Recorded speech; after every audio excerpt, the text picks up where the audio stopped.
श्री कृष्ण श्री कृष्ण श्री कृष्ण श्री कृष्ण।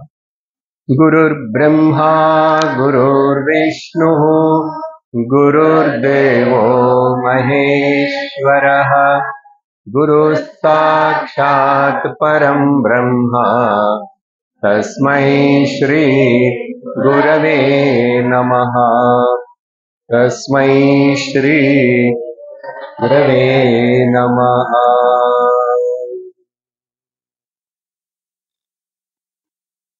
आपदामपहर्तारं दातारं सर्वसम्पदा लोकाभिरामं श्रीरामं भूयो भूयो नमाम्यहम्। सियावर रामचंद्र की श्री राम जय जय राम।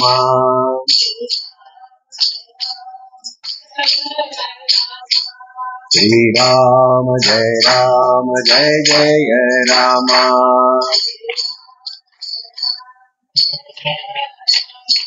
श्री राम जय जय राम।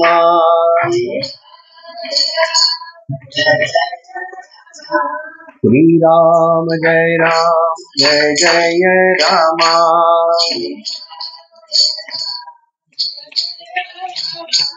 श्री राम जय जय राम। श्री राम जय श्री राम जय जय राम।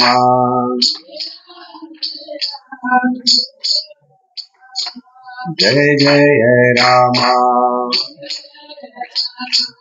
जय राम। जानकी कांत स्मरणं जय जय राम राम। हरि ओम तत्सत्।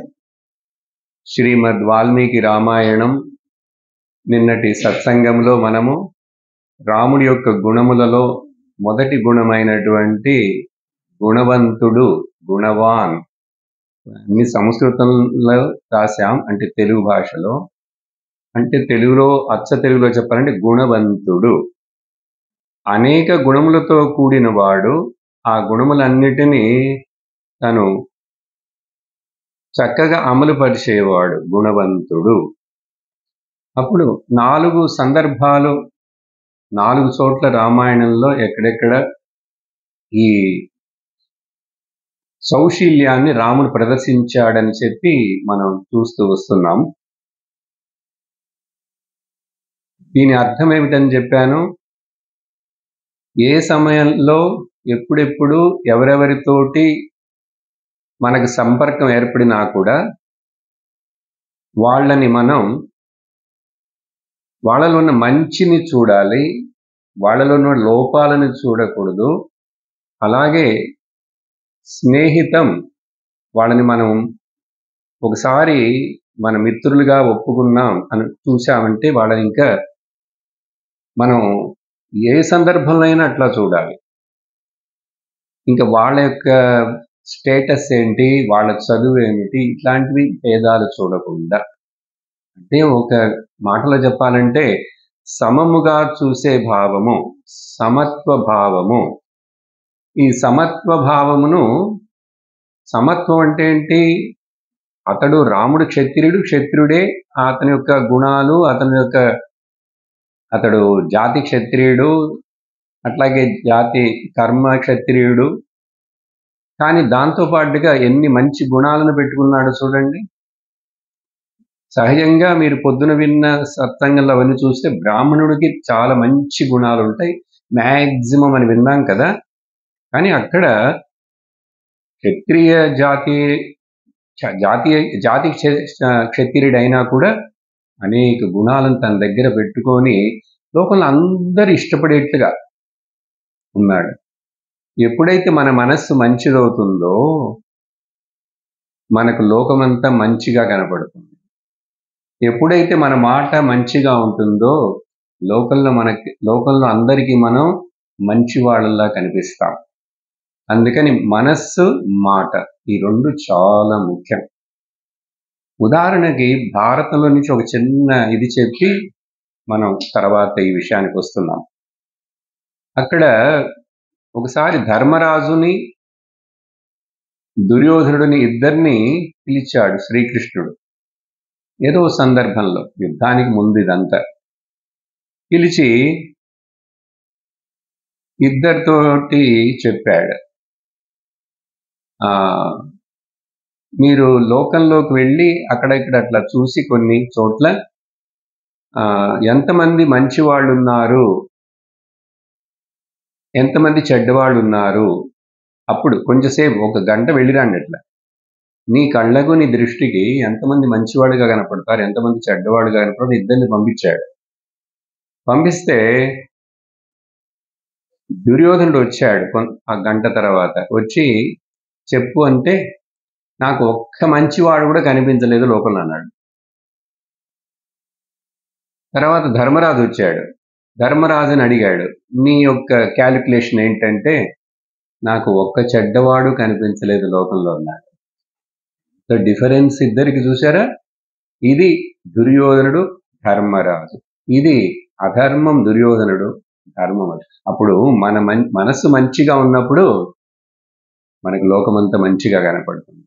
అంటే ఎట్లా అండి, అక్కడ చెడ్డవాళ్ళు ఉన్నారు కదా, ఉన్నా కూడా మనం దాని వలన ప్రభావం చెందము. ఆ విషయం ఈరోజు వస్తుంది. సరే, కాబట్టి ఆ దుర్యోధనుడు ఏం చెప్పాడంటే, ఒకసారి నువ్వేంటి ఇంత దుర్మార్గుడిగా ఉన్నావు, ఇంత క్రూరంగా ఉన్నావు, ఇంత అధర్మంగా ఉన్నావు, ఇంత ఆశపడుతున్నావు అని అడిగితే, నీకు ధర్మం తెలీదో? మీ తోడ మీరు కజిన్ బ్రదర్సే కదా పిల్లలు, మీరందరూ అన్నదమ్ములు, మరి వాళ్ళకి కొంచెం రాజ్యం రావాలి. ఇవన్నీ నువ్వు ఆలోచించవా? ఏమి, నేను ఒక అంగుళం కూడా ఇవ్వను, సూది మొనంత చోటు కూడా ఇవ్వనని, అవును నీకు ధర్మం తెలియదా అని అడిగితే ఏం చెప్పాడు తెలుసా? జానామి ధర్మం నచమే ప్రవృత్తి. ధర్మం అంటే నాకేమిటో తెలుసు, కానీ నేను దాన్ని అనుసరించను. జానామి అధర్మం నచమే నివృత్తి. అధర్మం అంటే ఏంటో కూడా నాకు తెలుసు, కానీ నేను దాన్ని వదలను, దాన్ని ఆచరిస్తాను. ప్రవృత్తి, నివృత్తి. తర్వాత చెప్తాడు, కేనాపి దేవేన హృది స్థితేన.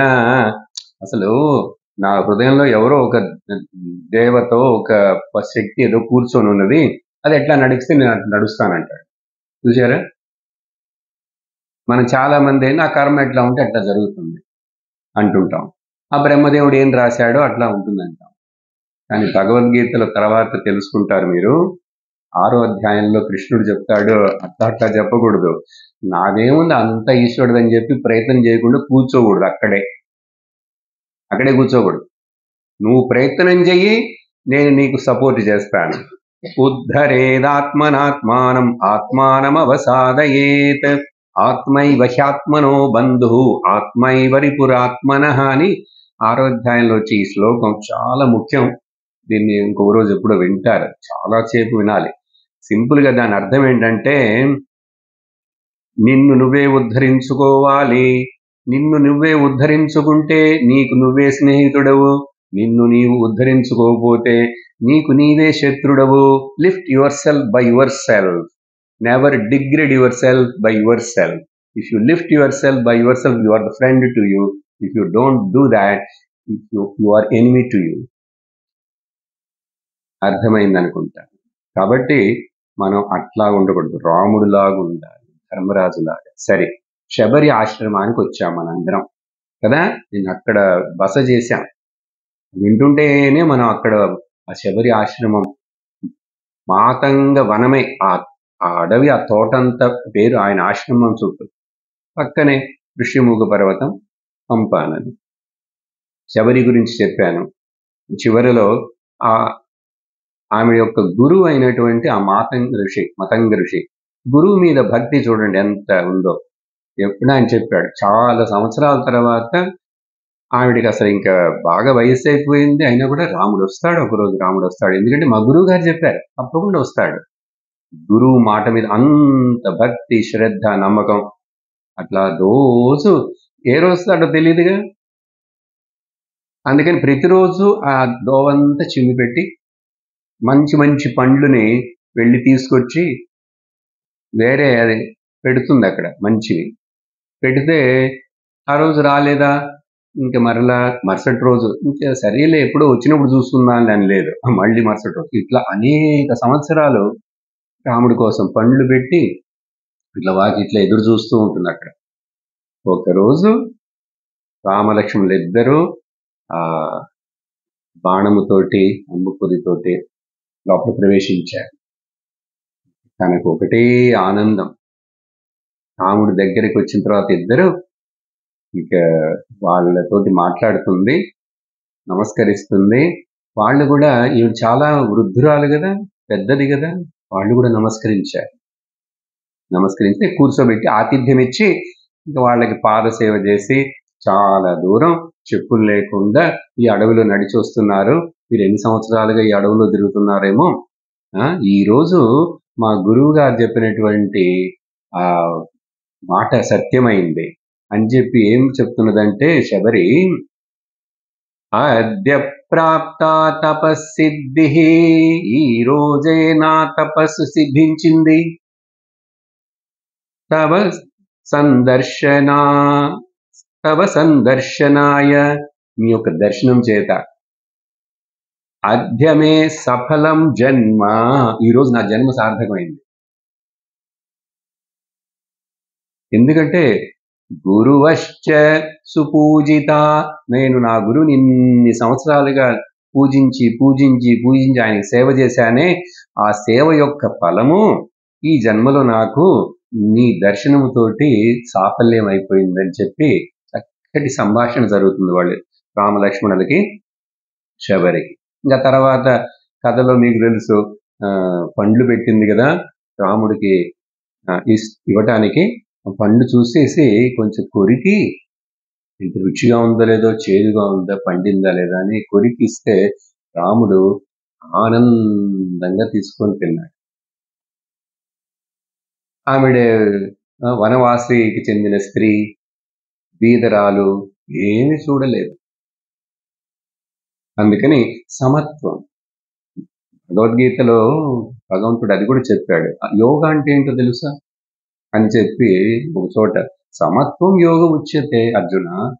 యోగా అంటే ఏం లేదు, సమత్వం అన్నారు.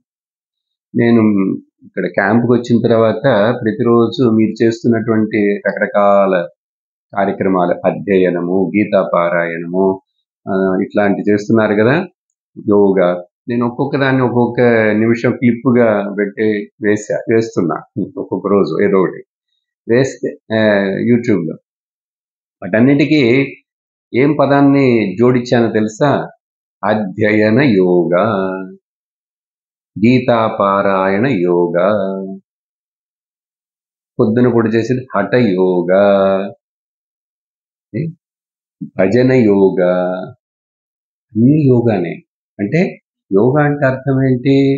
అమ్మ కొన్ని చెప్పారు, కలిసిపోవటం, మనల్ని ధర్మంతోటి, సత్యముతోటి, క్రమశిక్షణతోటి ఏది మనల్ని కలుపుతుందో ఆ కలిపి ఏ సాధన అయినా సరే యోగా. అర్థమైందా? సంధ్యావందన యోగా, అది కూడా యోగా. అందుకని యోగా అంటే ఏదో పొద్దున కొంచెం చేసిన ఆసనాలు కాదు, చెప్పారుగా అట్లా. అప్పుడు ఆవిడ చెప్పిన తర్వాత రాముడు వచ్చి తర్వాత అడుగుతాడు, నీ తపస్సు ఎట్లా జరుగుతున్నది, నీ సాధన ఎట్లా జరుగుతున్నది, ఏ అడ్డంకులు ఆటంకాలు లేకుండా జరుగుతున్నదా, ఆహార నియమం చేయగలుగుతున్నావా, కోపమును నిగ్రహించుకున్నావా, మనస్సు కట్టుబాటులోకి వచ్చిందా, కట్టుబాటు అంటే కంట్రోల్కి వచ్చిందా అని చెప్పి ఆవిడ్ని అన్నిట్ల ప్రశ్నలు వేసి ఆవిడ దగ్గర నుండి రాముడు లక్ష్మణుని చూసి, చూడు లక్ష్మణ, ఈయన దగ్గర నుంచి మనం ఎన్నో నేర్చుకోవాలి అని చెప్పి లక్ష్మణుడు చెప్తాడు. తర్వాత శబరి వాళ్ళిద్దరిని రండి, మా గురువుగారి ఆశ్రమాన్ని చూపిస్తానని చెప్పి అంత తిప్పి తిప్పి చూపించి ఒకటొక్క చోట ఇదిగో ఇక్కడే మా గురువుగారు కూర్చొని అట్లాగే ఆయన సమాధిలో వెళ్ళిపోయారు, శరీరాన్ని వదిలేశారు అని చెప్పి అక్కడ ఒక అద్భుతం ఏంటంటే అది ఆ రోజు ఆయన చివరి రోజు చేసిన ఆ అగ్ని, అది ఇంకా ఆ వెలిగించిన దీపమో లేక అగ్నియో ఇప్పుడు ఇంకా వెలుగుతూనే ఉన్నది అని చెప్పి తర్వాత ఇంకా నా పని అయిపోయింది, మీరు వచ్చారు కదా, మీరు వస్తారని దీనికోసమే నేను కూర్చొని ఎదురు చూస్తున్నాను. ఇప్పుడు ఏంటి, ఇంకా నేను నా గురువు వెళ్ళిన లోకానికి వెళ్ళి నా గురువుకి అక్కడ సేవ చేయాలంటుంది. అది ఆవిడ గొప్పదనం. మనం ఇక్కడ రాముడి గొప్పదనం చూస్తున్నాం. ఎప్పుడైతే భగవంతుడు రాముడు అవతారము ఈయన గొప్పదనాన్ని చూస్తూనే మనం ఆయన ఎవరెవరితోటి సంబంధం ఉండి ఎట్లా ప్రవర్తించాడంటే ఆ భక్తుల యొక్క గొప్పదనాన్ని కూడా తెలుసుకోవాలి కదా. భాగవతం రోజు చెప్పానా, భక్తుడు భగవంతుడు రెండు కలిసి ఉన్న ఆ కథలే భాగవతం. కాబట్టి ఇలా ఆ శబరిని కూడా సమంగా చూశాడు రాముడు. తర్వాత 5వ సందర్భం దీంతో గుణవాన్ విషయం అవుతుంది. మరొకసారి ఎక్కడ ఏమిటంటే విభీషణుడు రావణుడు యొక్క తమ్ముడు. అక్కడ రావణుడు వచ్చి సభని పిలిచి మాట్లాడతాడు విభీషణుడి తోటి, కుంభకర్ణుడి తోటి. ఇట్లా రావణుడు మాట్లాడుతున్నాడు.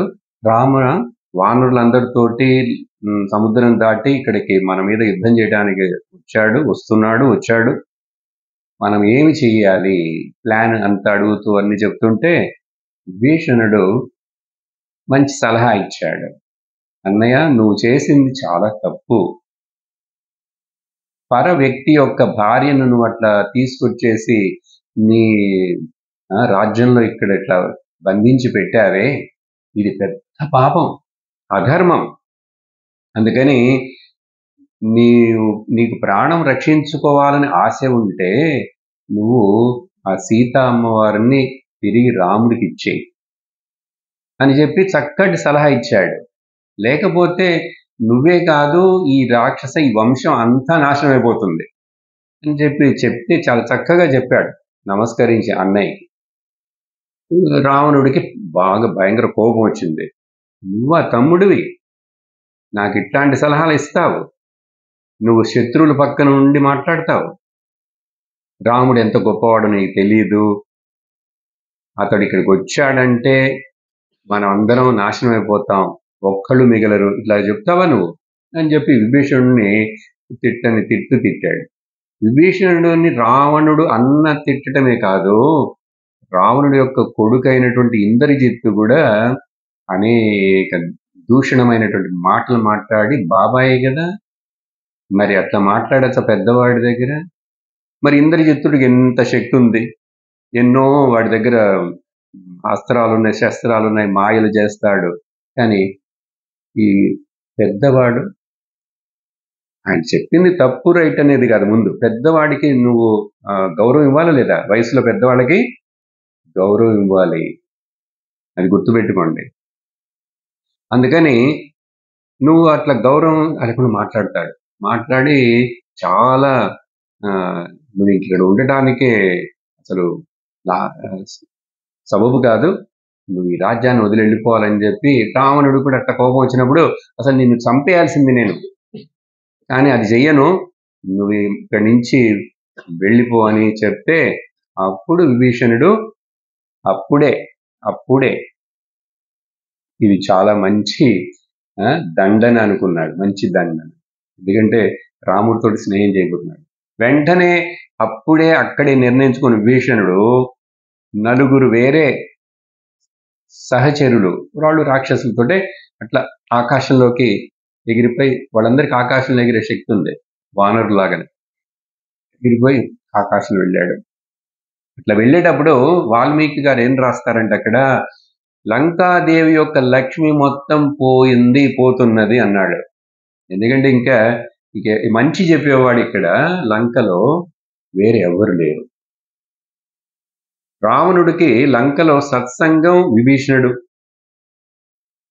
ఇంకొక వైద్యుడు ఉన్నాడు, సమ్ముడు చెప్పిందే వినలేదు, ఇంకా వైద్యుడు చెప్పింది వింటాడు. అందుకని సీతాదేవి వనవాసంలో అశోకవనంలో ఉన్నప్పుడు అడుగుతుంది, రావణ నీ ఊర్లో నీ రాజ్యంలో సత్సంగమే లేదా? ఒక్క మంచి మహాత్ముడు కూడా లేడు? ఉండుంటే నువ్వు ఇట్లా అవ్వవే. చూసారా సీతాదేవి అప్పుడు సత్సంగం అనేటువంటిది, సాధు సంఘం అనేటువంటిది, మహాపురుషుల యొక్క సాన్నిధ్యం ఎంత అవసరం మనిషికి. అదే బాగా గైడ్ చేస్తుంది, అదే వాణ్ణి తీర్చిదిద్దుతుంది, అదే వాణ్ణి గట్టిగా ధర్మానికి అతికిచ్చి పెడుతుంది. లేకపోతే పడిపోతాం, తప్పు దవలోకి వెళ్ళిపోతాం.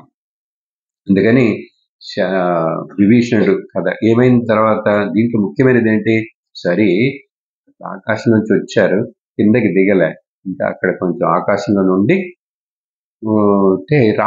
ఈ వానరులంతా చూశారు. కొద్ది సమయం, ఒక రోజు ముందే, యుద్ధం వెంటనే స్టార్ట్ అవ్వలేదు, సముద్రాన్ని దాటి వచ్చారు, ఇక్కడంతా ప్లాన్లు జరుగుతున్నాయి, అక్కడ రెడీ అవుతున్నారు, ఎట్లా యుద్ధం చేయాలి అంత. రావణాసురుడు 2 గూఢాచారులను పంపాడు ముందే, విభీషణుడు రావడానికి ముందే. వాళ్ళు వచ్చినప్పుడు ఈ వానరులంతా చూశారు, వీళ్ళెవరు సిఐడి లాగున్నారు, మనల్ని గురించి తెలుసుకోవడానికి, మన రహస్యాలు తెలుసుకోవడానికి వచ్చారని వీళ్ళు ఇక్కడి నుంచి రాళ్ళేసి వాళ్ళని కొట్టి ఒకటే చేసి, తర్వాత వాళ్ళిద్దరిని కిందకి లాక్కొచ్చి బంధించి రాముడి దగ్గర తీసుకొచ్చారు. అప్పుడు కూడా రాముడు వాళ్ళని అట్లా బాధించకూడదు, అంబాసిడర్ దూతగా వచ్చిన వాడిని మనం శిక్షించకూడదు. వాళ్ళ రాజు చెప్పాడు, వాళ్ళు వచ్చాడు, మనం వాళ్ళని కూర్చోబెట్టండి, వాళ్ళకి కొంచెం కొబ్బరి నీళ్ళు ఇవ్వండి. శ్రీలంకలో కొబ్బరికాయలు ఎంత ఉంటాయి, సముద్రం మీద చుట్టూ కొబ్బరి బొండ ఇచ్చి, ఎందుకు వచ్చారు బాబు, గూఢాచారులు కదా, అన్ని చూశారా, అన్ని తెలుసుకున్నారా, ఇక్కడ అన్ని పరిచయం చేయండి వాళ్ళకి అని చెప్పి రాముడు వాళ్ళని మర్యాద చేశారు.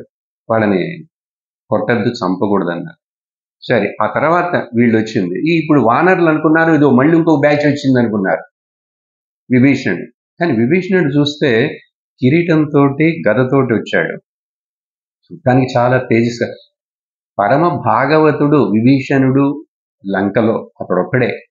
తర్వాత మండోదరి, రావణుడు భార్య, పతివ్రత. మండోదరుడు చాలాసార్లు చెప్పింది, నువ్వు చేస్తున్న తప్పు, సీతాదేవిని నువ్వు ఇక్కడ ఉంచుకోకూడదు, నువ్వు పెద్ద నాగుపామును తెచ్చి నీ పక్కన పెట్టుకున్నట్లుగా ఉంది, అది ఎప్పుడైనా కాటేస్తుంది, ఆవిడ అగ్ని లాంటిది, నిన్ను దహించేస్తుంది అని ఎన్నోసార్లు చెప్పింది మండోదరి. వినడు రావణుడు, వినడు.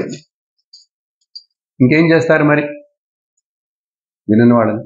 అప్పుడు విభీషణుడు వచ్చాడా వానరులందరి, ఇప్పుడు సుగ్రీవుడు చెప్పాడు, ఈసారి వాళ్ళని అట్లా కొట్టడం, రాళ్ళు విసరడం చేయొద్దు అని చెప్పి అక్కడి నుంచే నమస్కరిస్తూ విభీషణుడు చెప్తాడు, నేను రావణుని యొక్క తమ్ముడిని విభీషణుడును, నేను శ్రీరాముని దగ్గర శరణు వేడుకొనుటకు, ఆయన పాదాల కింద శరణు అవ్వటానికి వచ్చాను, నన్ను మిత్రుడిగా స్వీకరిస్తారా రాముడు, కొంచెం అడిగి చెప్పండి అని అన్నాడు. మెసేజ్ వచ్చి చెప్పారు రాముడి దగ్గర.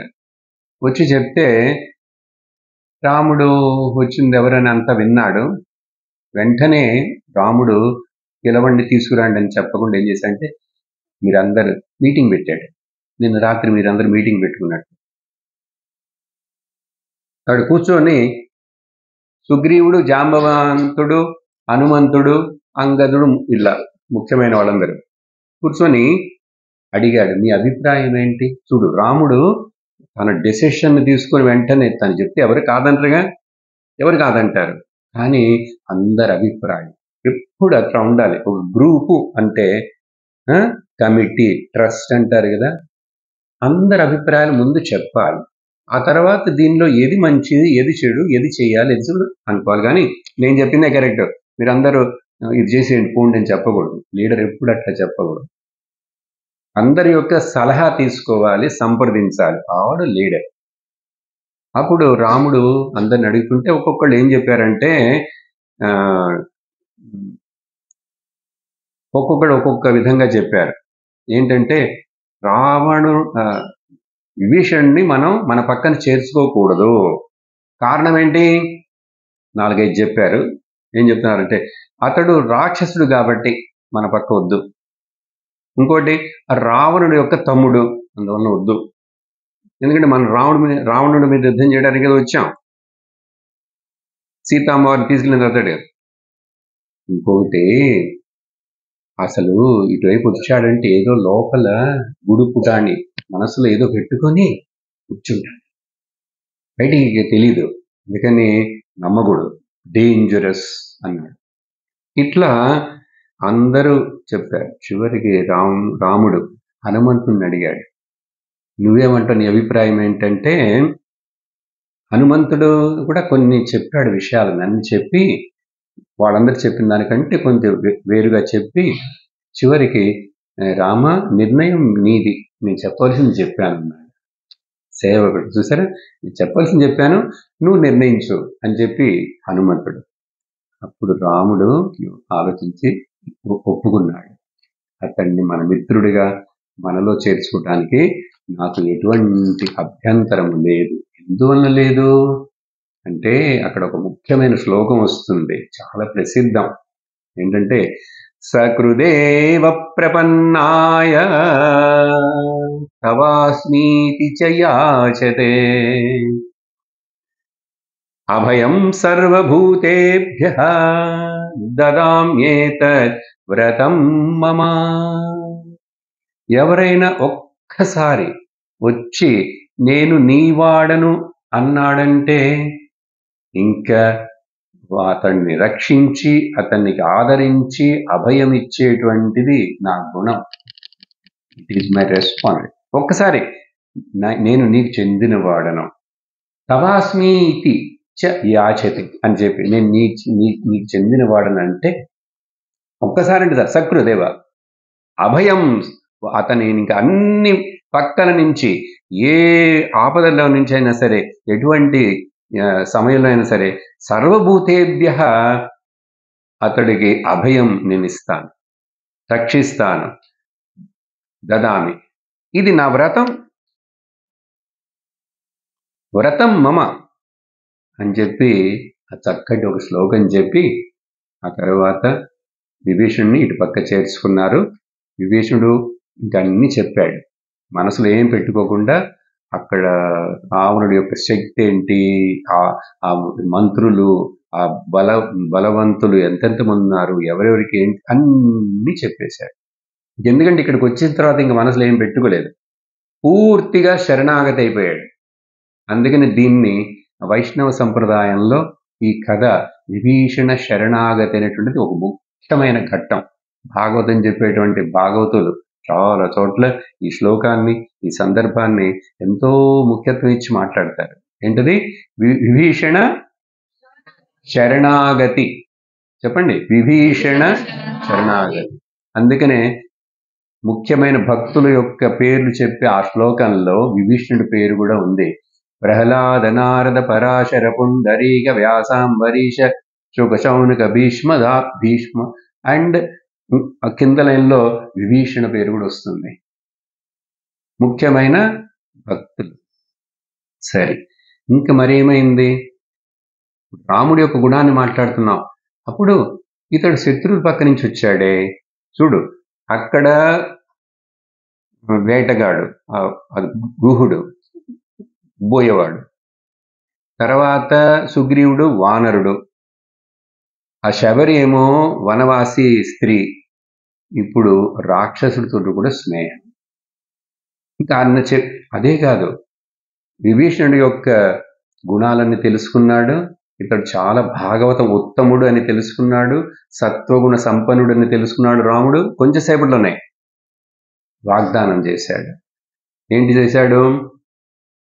నిన్ను రావణుడిని నేను, అతడు గనక నాకు సీతను అప్పగించకపోతే నేను ఛాన్స్ ఇస్తాను, అతడు మారి అప్పగించకపోతే యుద్ధం జరుగుతుంది తప్పకుండా, ఆ యుద్ధంలో రావణుడిని నేను వధిస్తాను, ఆ తర్వాత రాజ్యానికి నిన్ను రాజును చేసి పట్టాభిషేకం చేస్తాను అని చెప్పి వాగ్దానం ఇచ్చాడు. ఇంకా యుద్ధం జరగలే, రావణుడిని ఇంకా చంపలే. అప్పుడే లక్ష్మణుని పిలిచి సముద్రంలోంచి జలం తీసుకురా, ఎందుకంటే నేను ఇప్పుడే ఇతన్ని ఆ నీళ్లతోటి ప్రోక్షణం చేసి అతడి కిరీటాన్ని తల మీద పెట్టి లంకకు రాబోయే రాజు అని చెప్పి రామ అప్పుడే వాగ్దానం చేశాడు, కార్యాన్ని చేసి చూపించాడు. ఇంకా నిజంగా తర్వాత రాజు అవుతాడు. చూడు, అన్ని చోట్ల తను ముందు హెల్ప్ చేస్తున్నాడు. సుగ్రీవుడి ఇదంతా చేయకముందే అక్కడ వాగ్దానం చేశాడు, వాలిని చంపేశాడుగా రాముడు. అట్లాగే ఇక్కడ కూడా ముందే విభీషణుడు ఇంకా మళ్ళీ వెళ్ళిపోతాడా, ఉంటాడా, మారిపోతాడా, ఏమవుతుందో కానీ సత్యం ముందుగా చెప్పేసి వాగ్దానం. ఇది రాముడి యొక్క గుణం. చివరిలో ఇంకొక విషయం ఉంది ఇక్కడ. ఏంటది? రావణుడు యుద్ధంలో మరణించాడు. అప్పుడు తమ్ముడు విభీషణుడు క్రియలన్నీ చేయాలి, దహన క్రియలు. ఎందుకంటే పిల్లలందరూ చచ్చిపోయారు. రావణుడి యొక్క పిల్లలందరూ యుద్ధంలో చనిపోయారు. చివరికి తాను మిగిలాడు. తాను బయలుదేరి వచ్చాడు. ఎప్పుడు మరి ఇంకెవ్వరు లేరు. మరి ఎవరు చేస్తారు? విభీషణుడు అన్నాడు, నేను చెయ్యను. ఎందుకంటే దుర్మార్గుడు, అసుర స్వభావమే, చెప్పింది వినడు. నీకింత అపకారం చేశాడు కదా, నీ భార్యను అపహరించి అతడి నేనెట్లా కర్మలు చేస్తాను అని చెప్పి ఖచ్చితంగా చెప్తే అప్పుడు చూడండి ఎంత గొప్పతనం. రాముడు ఏంటాడంటే మరణాంతాని వైరాణి నివృత్తం న ప్రయోజనం. చూడు విభీషణ, ఎంత శత్రువులుగా అన్నదమ్ములు నచ్చకుండా కొట్లాడుకున్నా మనిషి చచ్చిపోయిన తర్వాత ఆ శత్రుత్వం, వైరం అంతా కూడా ముగించిపోయింది. మనిషి పోయాడు, ఇంకేంటి ఇప్పుడు చూసాం. కానీ లోకంలో నేను చచ్చిపోయేంత వరకు నీ గడప దొక్కను, మీ ఇంటికి రాను, నీతో మాట్లాడను, నీ ముఖం చూడను అంటుంటారు కదా. అట్లా ఉన్నవాళ్ళు చాలా మంది ఉన్నారు. చివరికి చచ్చిపోయిన తర్వాత కూడా చూడటానికి రారు. ఎవరు? సొంత కుటుంబంలో ఉన్నవాళ్ళు.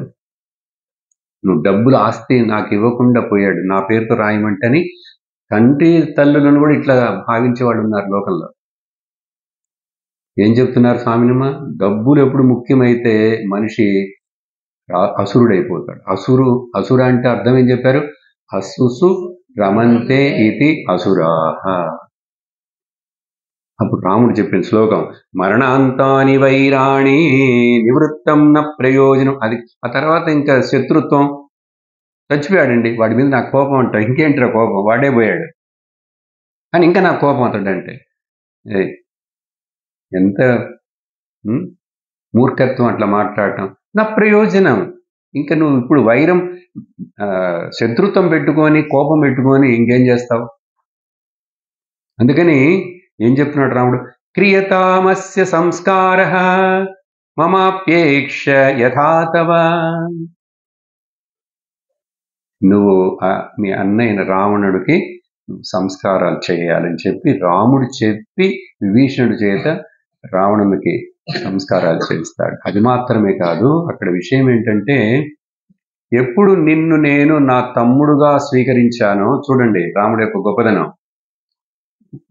ఊరికే మిత్రుడు కాదు, చెప్పాడు కదా గుహుడు కూడా, నువ్వు నా తమ్ముడు లాంటి వాడివి అన్నాడు, నువ్వు నా ప్రాణం లాంటి వాడి అన్నాడు. విభీషణుడు కూడా అప్పుడే నువ్వు నాకు ఇంకో తమ్ముడివి, ఒకవేళ వయస్సు పెద్దదై ఉంటే నువ్వు నాకు అన్నయ్య, నా మిత్రుడివి. ఎప్పుడైతే నువ్వు నాకు తమ్ముడివైనావో, మిత్రుడివైనావో, నీ అన్నయ్య కూడా నాకు బంధువేగా. రాముడు చెప్తాడు ఇట్లా. రావణుడు ఎంత తప్పు చేసినా కూడా రామ మన్నించడానికి, క్షమించడానికి రెడీగా ఉన్నాడు. చివర్లో దాకా చూస్తాం, చివర్లో దాకా మరొక చివరి ఛాన్స్ ఇస్తున్నాను. ఇప్పుడు సీతని అప్పగిస్తానని చెప్పు, నేను నిన్ను చంపను, యుద్ధం ఆపేస్తాం అని చివరి దాకా. కానీ రావణుడు ఆ ఛాన్స్ను ఉపయోగించుకోలేదు. చూసారా, చాలా మంది జీవితంలో దేవుడు ఎన్నో మనకు మంచి ఛాన్స్లు ఇస్తాడు, కానీ ఆ ఛాన్స్ని మనం ఉపయోగించుకోవడం తెలీదు చాలా మందికి. వాళ్ళని మూర్ఖులు అంటాం, వాళ్ళని ఫూల్స్ అంటాం, మూఢులు అంటాం. ఇట్లా రాముడి యొక్క గొప్పదనం ఈ గుణవాన్ విషయంలో ఇన్ని సందర్భాలు చూపించాడు. ఆ తరువాత రెండోది మనం చూడబోతున్నాం. రాముడి యొక్క దగ్గర ఉన్న రెండో గుణం, శ్రీరామ జయ రామ, శ్రీరామ జయ రామ, దాశరథే రఘురామ, దాశరథే రఘురామ, లావణ్య రామ కారుణ్య రామ, లావణ్య రామ కారుణ్య, పాలిత సుందర సీతారామ, పాలిత సీతారామ, రామ జయ రామ,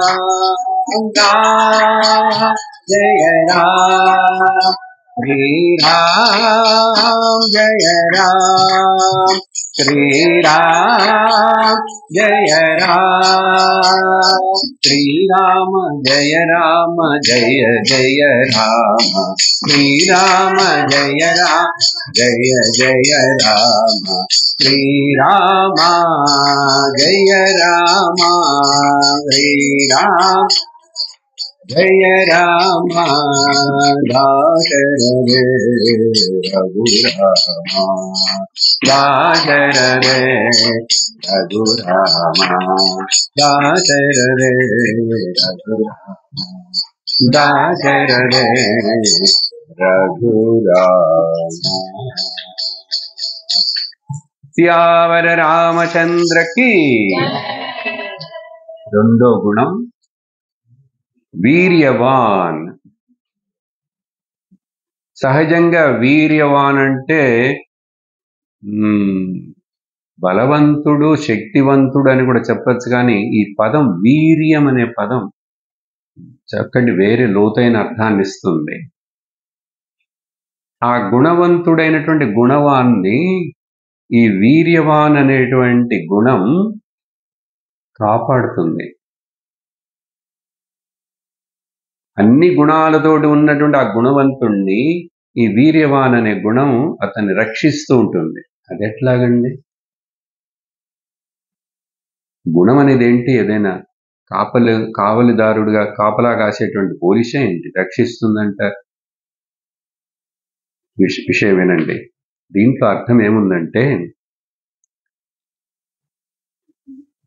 మనము ఎన్నో మంచి గుణాలతో ఉన్నప్పుడు మన చుట్టూ సంపర్కానికి వచ్చిన మనుషులలో ఏవైనా చెడు గుణాలు ఉన్నా కూడా ఆ గుణాలకి మనం ప్రభావితం కాకుండా ఉండటం వీర్యవాన్.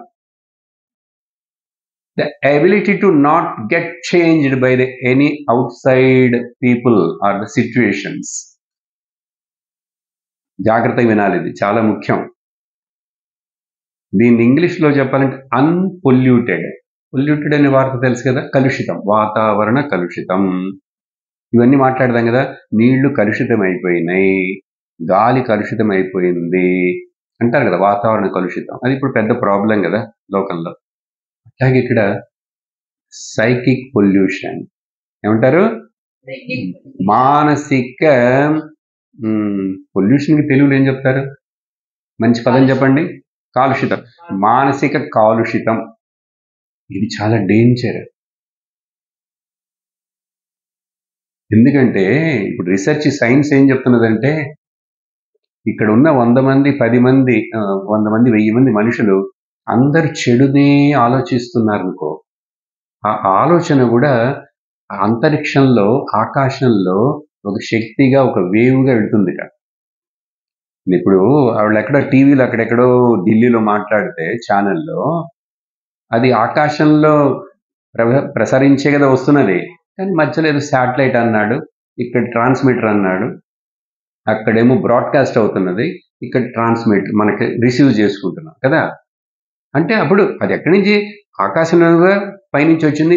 శబ్ద తరంగాలు, విద్యుత్ తరంగాలు ఇవన్నీ ప్రసరిస్తాయి కదా. అయస్కాంత తరంగాలు ఎక్కడ? గాలిలో, ఆకాశంలో. అందుకని ఏం చెప్తున్నారంటే, నేను తప్పు ఆలోచన, తప్పు భావంతో ఇక్కడ ఏదైనా కుట్ర, గూడు పుటాణి ఇవన్నీ ఆలోచిస్తే నా పక్కన ఉన్నవాడి యొక్క మనస్సుని అది డిస్టర్బ్ చేస్తుందిట. ఇది కన్ను కనపడేది కాదు. అందుకని ఈ రోజుల్లో అట్మాస్ఫియర్ పొల్యూషన్ కంటే కూడా ఈ మెంటల్ సైకిక్ పొల్యూషన్, మానసిక కాలుష్యం చాలా ప్రమాదం ఇప్పుడు అదే లోకంలో. అందుకని మన యొక్క మాటే కాదు, చేష్ట, మాట, ఆలోచన, the word, deed and thought, 3 చక్కగా ఉండాలి. అందుకని మనం చుట్టూ ఉండేవాళ్ళు, స్నేహితులు సరిగ్గా లేకపోతే మన పక్కన ఉన్న వాళ్ళు, అమ్మ ఏం చెప్తున్నారు, స్లోలీ నిదానంగా మనం మారిపోతాం. ఎప్పుడు? నేను బలహీనుడైతే. ఇప్పుడు ఎవరిని గురించి మాట్లాడుతున్నాం? వీర్యవాని గురించి మాట్లాడుతున్నాం. ఇక్కడ బలం అంటే ఏంటో తెలుసా? నాకు బాగా మజిల్స్ ఉన్నాయి, వాడిలాగా వీడిలాగా కుస్తీ పడతాను, అది కాదు. పక్కన ఉన్నవాడు, నా చుట్టూ ఉన్న మనుషులు, వాళ్ళలో తప్పులు, వాళ్ళలో చెడు స్వభావం అట్లా ఉన్నా కూడా నేను ఇంకా గత్యంతరం లేక వాళ్ళ మధ్యలోనే జీవిస్తున్నా కూడా వాళ్ళ యొక్క గుణాలు, వాళ్ళ యొక్క అలవాట్లు, వాళ్ళ యొక్క తప్పుడు పోకలు నన్ను ప్రభావితం చేయలేవు. చెయ్యకుండా నేను ఉన్నానంటే నేను వీర్యవంతుడిని. చూసారా ఎంత అర్థం ఉందో? అప్పుడు రాముడు దగ్గర ఇది ఉంది.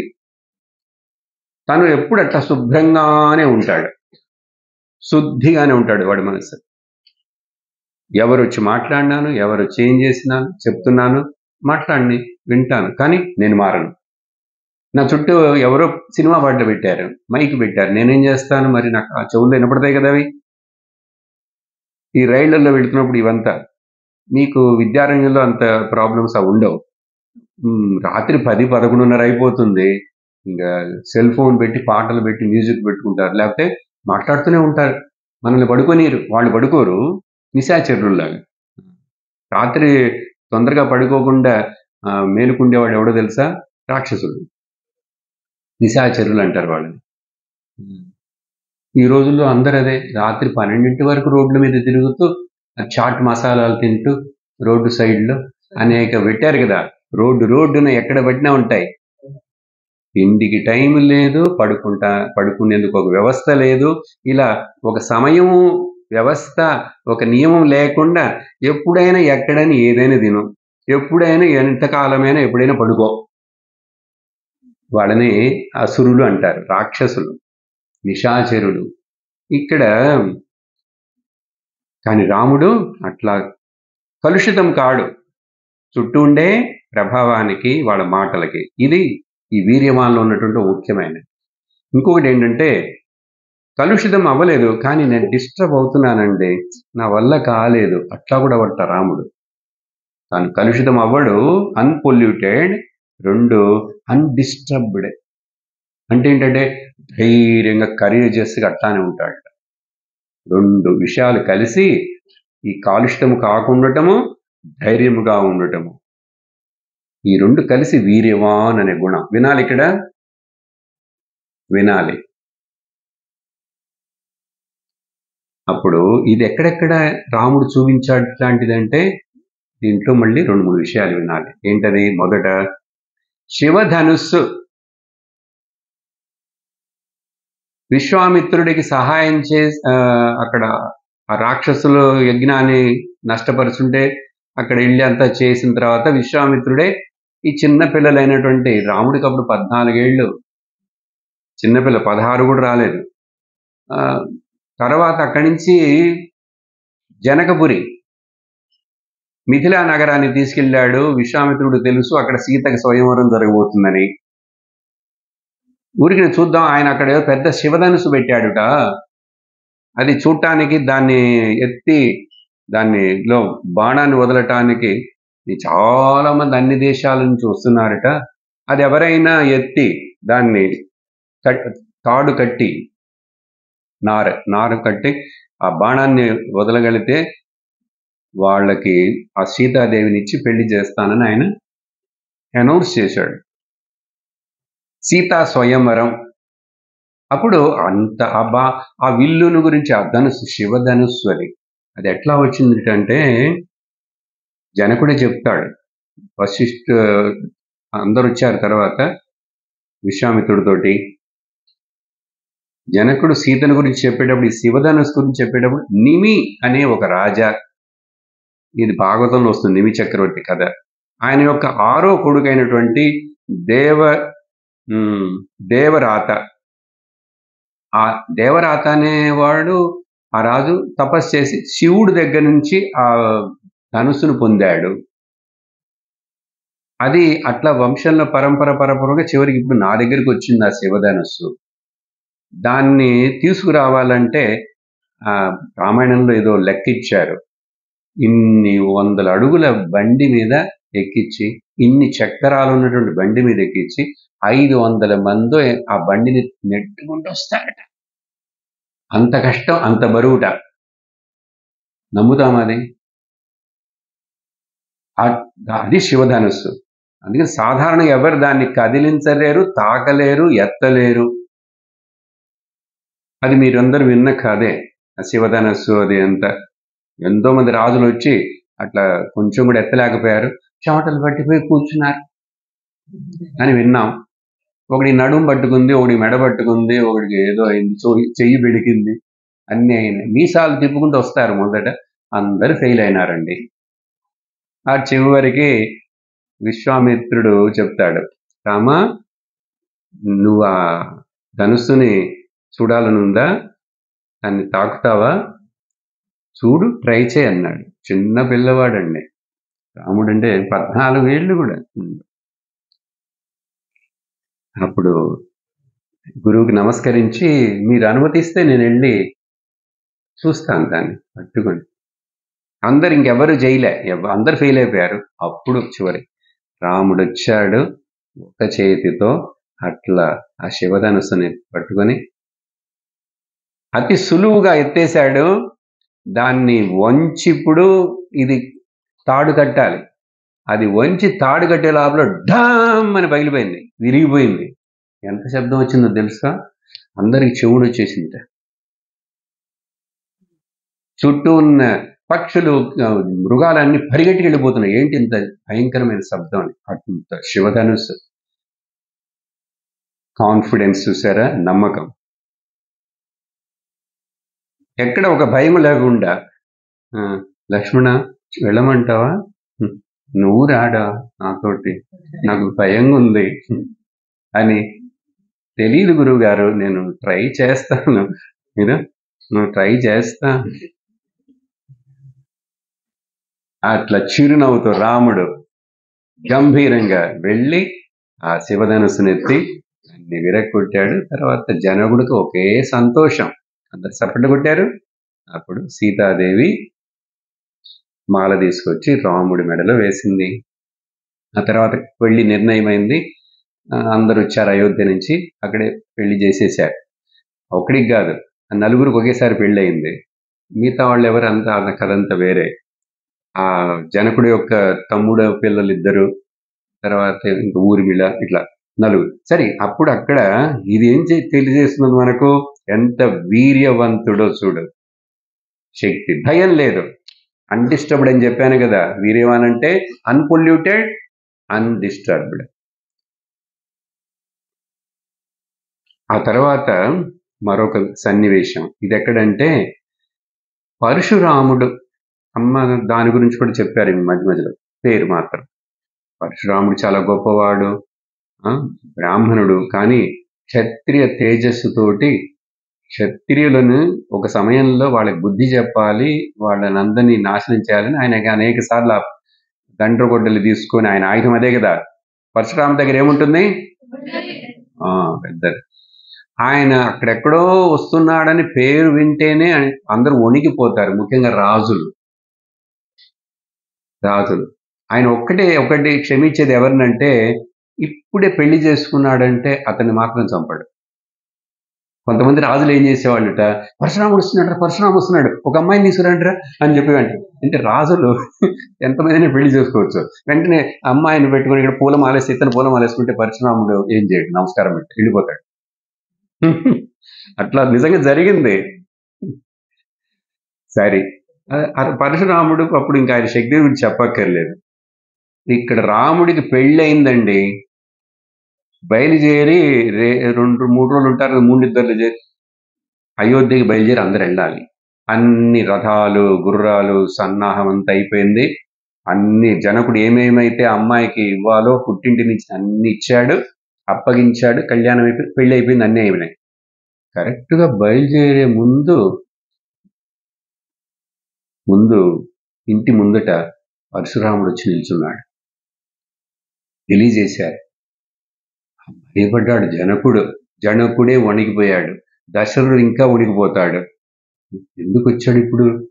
రాజుల్ని చంపటమే ఆయన పని, ఇక్కడికి ఎందుకు వచ్చాడు ఇప్పుడేంటి అని చెప్పి. కానీ ఇప్పుడే ఇక పెళ్ళైంది, ఇక్కడ వీళ్ళు చంపరు. విశ్వామిత్రుడున్నాడు అక్కడ, వశిష్ఠుడున్నాడు అక్కడ, జనకుడున్నారు, అందరూ వణికిపోయి భయపడుతున్నారు. నేను ఎందుకు వచ్చాను అని చెప్పి పరశురాముడు చెప్తాడు. ఇదో ఇతడు, ఈ పిల్లవాడు శ్రీరాముడు, రాముడు అని ఎవరు లోకంలో అందరూ అనుకుంటున్నారే, ఇదనేంటో శివధనుస్సుని ఇక్కడ విరిచేశాడన్నారు.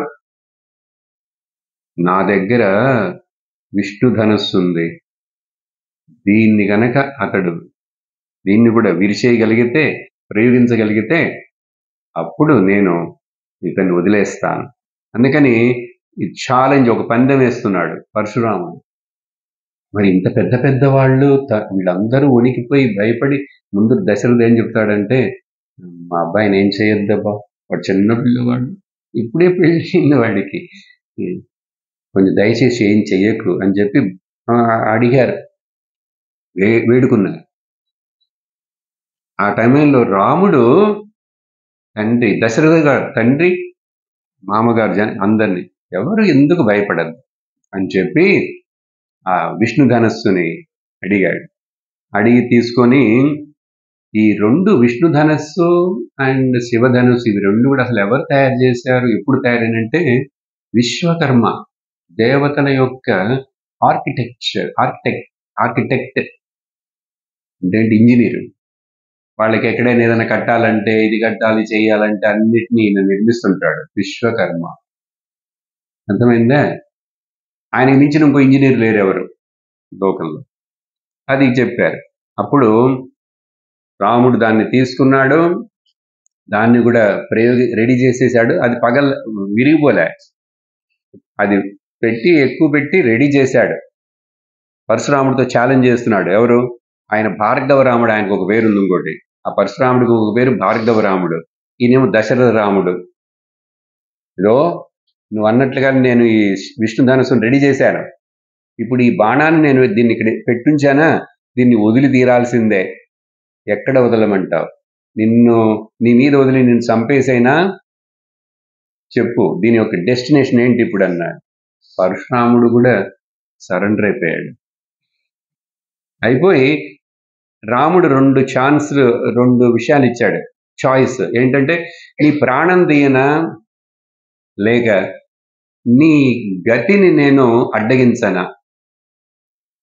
గతి అంటే ఆయనకు ఒక నియమం ఉంది. ఈరోజు సాయంకాలం కూడా సూర్యాస్తమం అయ్యేసరికల్లా ఆయన మళ్ళీ ఆకాశ మార్గంలో ఆ పరశురాముడు ఎక్కడికో వెళ్ళాలి, హిమాలయ పర్వతాలకు ఎక్కడికో, ఆయన సంధ్యావందనానికో దేనికో, అదేదో ఉంది కథలో.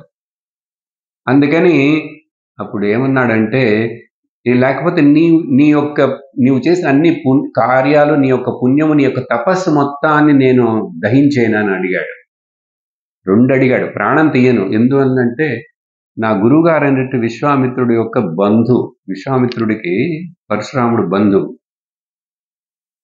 అందుకని నువ్వు బ్రాహ్మణుడు కూడా పరశురాముడు, అందుకని నేను చంపను, ప్రాణం తీయను. కానీ నీ యొక్క పుణ్యం అంతా, ఇన్ని జన్మల్లో ఎంతెంత పుణ్యం అంటే తపస్సు చేశావు, ఆ తపస్సు మొత్తాన్ని నేను లాగేసుకుంటాను, నష్టం చేస్తాను. లేక చెప్పు, నీ యొక్క గతిని, ఇప్పుడు నువ్వు వెళ్ళేటువంటి ఆ మార్గాన్ని నేను నాశనం చేస్తా అంటే పరశురాముడు ఏం చెప్పాడు, నా తపస్సుని సర్వమును నీకు ధారపోస్తున్నాను నీకు, కానీ నా గతిని మాత్రం, నేను వెళ్ళే ఈ మార్గాన్ని మాత్రం నువ్వు నష్టపరచకు, నేను వెంటనే వెళ్ళిపోవాలి, ఆయనకేవో పనులు ఉన్నాయి. అట్లా పరశురాముడు అంతటి వాడు వచ్చి ముందు నిలబడితే 14 ఏళ్ల రాముడు ఎట్లా అట్లా అవ్వకుండా తన యొక్క సాహసం, ధైర్యంతో, మనం ఇక్కడంతా ఆయన దేవుడండి అని చెప్పకూడదు, దేవుడే మనుషుడుగా వచ్చి ఆ విషయాన్ని చూపించాడు, ప్రదర్శించాడు చూడండి. అందుకు రాముడు, చెప్పాను కదా, రామ విగ్రహం ధర్మ, ఆ ధర్మం, ఆ గుణాలు, దాంట్లో మనం ఈరోజు ఆ పరశురాముడి కథ దేని గురించి, వీర్యవాన్ అనే విషయంలో. ఇంకొకటి మూడోది ఏంటంటే శూర్పణఖ, చూడండి అన్ని బిట్లు బిట్లుగా వస్తున్నాయి, మీకు పేర్లు తెలిసినవే, కానీ అక్కడ ఏంటి అనేది రాముడిని ఎట్లా చూడాలి, ఏ దృష్టితోటి చూడాలి రాముడిని, అప్పుడు మనకు ప్రయోజనపడుతుంది. శూర్పణఖ అనుకోకుండా ఆ వనవాసం చేసేటప్పుడు వచ్చింది. శ్రీలంకలో ఉండే శూర్పణఖ ఎందుకు ఇటువైపు మన దండకారణ్యం వైపు రావటం, ఆవిడట ప్రతిరోజు ఆవిడకి ఒక అన్న లంకలో అక్కడున్నాడు, మరొక అన్న ఇటువైపు కుబేరుడు ఆ అలకాపురిలో అటు హిమాలయాల పక్కన ఉన్నాడు. ఈవిడ రోజు పొద్దున్నే అప్పుడప్పుడు ఇష్టమైతే అట్లా ఆకాశ మార్గంలో అక్కడి నుంచి ఇటు బ్రేక్ఫాస్ట్కి అక్కడికి వెళ్తుందిట, లంచ్కి మళ్ళీ అక్కడికి వెళ్తుందిట, డిన్నర్కి ఎక్కడో వెళ్తుందిట. ఇది ఏంటి లంచ్, బ్రేక్ఫాస్ట్, డిన్నర్, అర్థమైందా? ఏంటంటే కనపడిన ఋషులను, కనపడిన మనుషులను అట్లా పచ్చిమిరకాయ కొరికినట్టు ఇక్కడ కొరకటమే.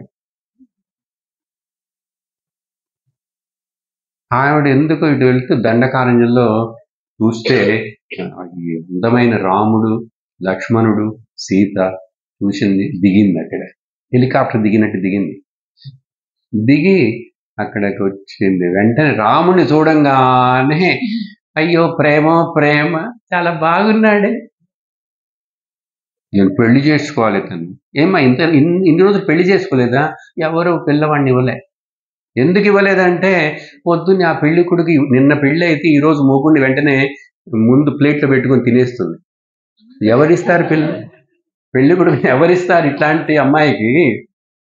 ఆవిడికి డైనింగ్ టేబుల్ అక్కర్లేదండి. ఇదంతా నేను చెప్పిందంతా వాల్మీకి వర్ణిస్తాడు రామాయణంలో, మీకు నవ్వుగా చెప్తున్నాను నేను, అక్కడ నవ్వు వస్తుంది. రాముడు కూడా కొంచెం హాస్యంగా నవ్వుగా జోకు చేసింది ఇక్కడ ఈ విషయంలో. సో అది చెప్పి ముగిస్తాను. ఆవిడికి డైనింగ్ టేబుల్ వేరే అక్కర్లేదుట, ఆవిడ పొట్టే పెద్ద డైనింగ్ టేబుల్. తర్వాత తనకంటే ఇంక అందమైన వాళ్ళు ఎవ్వరు లోకంలో లేరు అనుకుంటుందిట. వాల్మీకి శూర్పణఖ యొక్క అందాన్ని, రాముడి యొక్క అందాన్ని కాంట్రాస్ట్ చేస్తూ శ్లోకాలు అద్భుతంగా ఉంటాయి. రాముడు ఎంత చక్కటి ఆ ఉంగరాలు, నల్లటి జుట్టు, ఆమెకిట రాగిలాగా ఇట్లా నిల్చుంటుందే, ఈరోజు ఫ్యాషన్గా వేసుకుంటున్నారే, ఇత్తడి రంగు, ఆ రంగు వేసి ఇట్లా జుట్టు పెట్టుకొని, అదే కదా, అది అట్లా ముళ్ళులాగా నిలుస్తుంది. దానికి పెద్ద చేయాలి, ఆ బ్యూటీ పార్లర్కి పోయి ఇట్లా పెట్టి అట్లా పెట్టి ఇట్లా, నాన్న అవస్థ. వాల్మీకి వర్ణిస్తాడు ఆ జుట్టు ఇట్లా. ఆవిడకి అసలు శూర్పణఖ పేరు ఎందుకు వచ్చింది తెలుసా? ఆవిడ గోల్డ్ చాటలు లాగా ఉంటాయి, ఎప్పుడు గోల్డ్ కట్ చేసుకో, నెయిల్ కట్టర్ లేదు పాపం, గోల్డ్ కట్ చేసుకో. శూర్ప అంటే చాట సంస్కృతంలో, అర్థం చూసుకున్న తర్వాత వెళ్ళి ఏదైనా పెద్దది ఇట్లా తెడ్డులాగా ఉంటుంది అనుకో నఖ. ఎవరికైతే గోల్డ్ పెద్ద పెద్దగా ఉన్నాయో దాన్ని చూసుకొని దానికి నెయిల్ పాలిష్ అంతా వేసుకొని ఎంత బాగుంది అనుకుంటుందిట. కళ్ళు, రాముడి కళ్ళు ఎంత అరవింద దళాయతాక్షం, రాముడు విరూపాక్షి శూర్పణఖ రాస్తాడు వాల్మీకి, ఇది చెప్తాడు అది చెప్తాడు. విరూపాక్షి అంటే ఒక కన్నిట్లా ఒక కన్నిట్లా ఉంటుందిట, మెల్లకన్నే చూడలేం. చాలా శ్లోకాలు ఉన్నాయి, తమాషాగా ఉంటుంది. మీరు రామాయణం చెప్పాలంటే నెలలు సంవత్సరాలు చెప్పాలి. సరే, కొంచెం రుచి చూపిస్తున్నాను, టైం అయింది. అప్పుడు ఇట్లా వర్ణించిన తర్వాత సరే ఆ తర్వాత చివరి కథ చెప్పాలి. ఇక్కడ ఏంటంటే ఆవిడ వచ్చి రాముడిని చూసింది మొదట, వచ్చి నిలబడింది. రాముడు అప్పుడు ఏదో మంత్రం ఏదో అట్లా ధ్యానం చేసి ఉపాసన చేసి కళ్ళు తెరిచేసరికి ముందు నిల్చొని ఉన్నది పెద్ద ఆకారం. రాముడికి భయం పడలేదు. ఇదేంటిరా, నేనేదో చక్కటి మంత్రం ఉపాసన చేస్తే ముందు ఇట్లాంటి రూపం ప్రత్యక్షమైంది, నేనేం తప్పు చేశానా, ఆవృత్తి తప్పు చేశానా, మంత్రం తప్పు చెప్పాను అనుకుంటున్నాడు రాముడు. ఆ తర్వాత రాముడు పొలైట్గా అడిగాడు, ఎవరమ్మా నువ్వు అంటే మొత్తం చెప్పింది. మా అన్నయ్య పేరు ఇక్కడ, నేను ఇక్కడ, నేను ఆవిడ చెల్లెల్ని, అదంతా చెప్పి నాకు ఎంతో మంది ఉన్నారు మాకు అదని చెప్పింది బలవంత చెప్పి. చివరికి సరే ఎందుకు వచ్చావు, నీకేం కావాలంటే నాకు నాకు నీ మీద చాలా ప్రేమ కలుగుతుంది, నేను నిన్ను పెళ్లి ఇంకెట్లా మాట్లాడుతూ ఉండి సినిమా మాట్లాడు సిగ్గుపడుతున్నట్టుగా మాట్లాడు. రాముడు నవ్వాడు. నవ్వి అర్థమైపోయింది విషయం ఏంటని, ఇది అసుర రాక్షస స్త్రీ అని తెలుసు, రూపం తెలిసిందిగా. అట్లాగా చూడమ్మా, నాకు పెళ్ళి అయింది, నా భార్య చూడు అక్కడ. ఏ ఈ అమ్మాయ ఊదుబత్తిలాగా ఇట్లా సన్నగా ఉంది, మునక్కాయలాగా, నేను చూడు గుమ్మడికాయలాగా ఎట్లా ఉన్నాను. రాముడు నవ్వుతున్నాడు. మరి ఏం చేయను, భార్య ఇక్కడ ఉంది కదా అంటే, అవి భార్య ఉంటే ఉండని, దాన్ని ఇప్పుడు తినేస్తాను నేను, ఇంకేం చెప్పదు, మన ఇద్దరం పెళ్లి చేసుకుని వెళ్దాంట్రా, నీకు అన్నీ చూపిస్తా, నేను ఆకాశ మార్గం తీసుకెళ్తా. ఇట్లా డైలాగ్స్ శూర్పణఖ. రాముడు ఏకపత్ని వ్రతుడు, చెలించడు, సది సరే. చివరికి సరే ఒకటి చేస్తాను, నా తమ్ముడు ఒకడు, అప్పుడు లక్ష్మణుడు ఏదో చేస్తున్నాడు. లక్ష్మణుడు ఎప్పుడు ఊరికినే ఉండాడు, అన్నయ్యకి వదినకి అక్కడ కావాల్సిన అవి అన్ని ఇవన్నీ పండ్లు కాయలు ఏదో కట్ చేయటం ఇవన్నీ చేస్తుంటాడు. ఒక కత్తి పెట్టి ఏదో చేస్తున్నాడు, వెదురు బొంగు ఏదో ఎప్పుడు ఏదో ఒకటి చేస్తుంటాడు. కత్తిని బాగా సానబెడుతున్నాడు, సానబెడుతున్నాడు. నా తమ్ముడు చూసావా, అతని భార్య ఇక్కడ లేదు, ఒంటరిగా వచ్చాడు, అందుకని అతన్ని పోయి అడుగు, పెళ్లి చేసుకుంటాడు అని చూసింది. అప్పుడు దాకా లక్ష్మణుడు చూడలే. లక్ష్మణుడు, రావణుడు నలుపు రంగు అయితే లక్ష్మణుడు కమలాపండులాగా ఫెయిర్ కలర్, తెలుసా, ఆదిశేషు అవతారం కదా.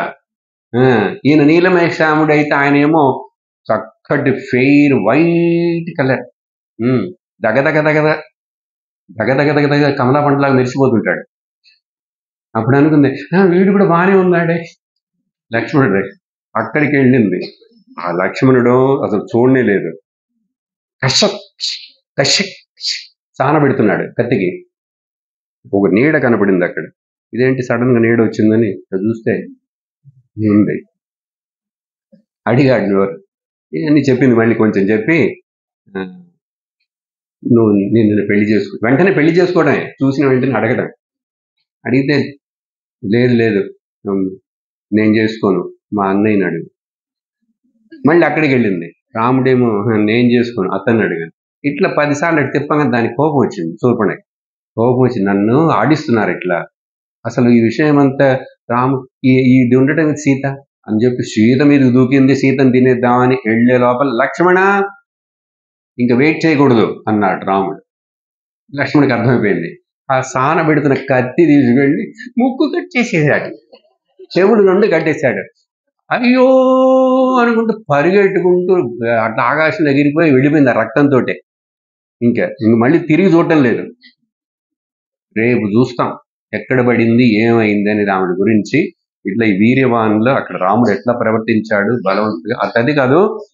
తర్వాత సైన్యాన్ని పంపిస్తుంది, అది ముఖ్యమైన point.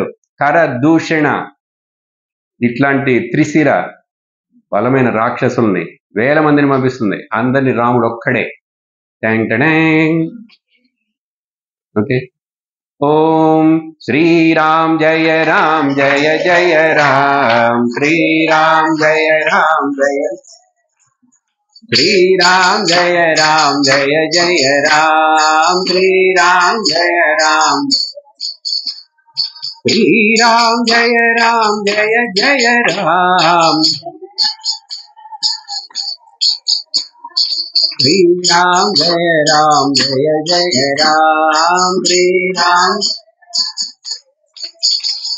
Shri Ram Jaya Ram Jaya Jaya Ram Shri Ram Jaya Ram Jaya Jaya Ram Shri Ram Jaya Ram Jaya Jaya Ram Shri Ram Jaya Ram Jaya Jaya Ram Jaya Jaya Ram Jaya Jaya Ram Jaya Jaya Ram Siyavan Ramachandra ki Om Lokaah Samastah Sukhino Bhavantu Lokaah Samastah Sukhino Bhavantu Om Shanti Shanti Shanti Hari Om Shri Gurubhyo Namaha Hari Om Tat Sat